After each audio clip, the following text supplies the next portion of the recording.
ئێمە ئەمڕۆ بەشداریمان کرد لە کۆنفرانسی زانکۆی جیهان، کۆنفرانسێکی بایۆلۆژیە کە کۆمەڵێک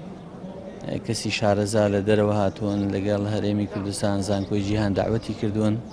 بۆ ئەوەی بتوانن ئەو ئەزمونانەی وڵاتانی دەرەوە لەگەڵ هەرێمی کوردستان یەکی پێبگرن و بتوان خزمەتی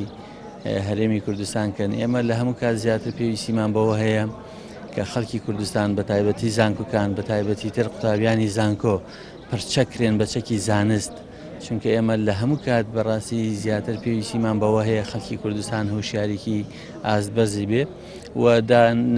دانەبڕین لە جیهان، بەشێکین لە جیهان، ئەو توێژینانەی کە لە جیهان هەیە بتوان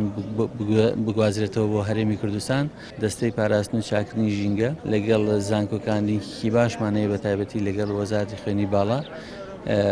ئەمانەوێ ئەو توێژینانەی کە ئیکەن ئێمە بتوانین سوودی لێ بینین لە کارەکانمان، چونکە بەڕاستی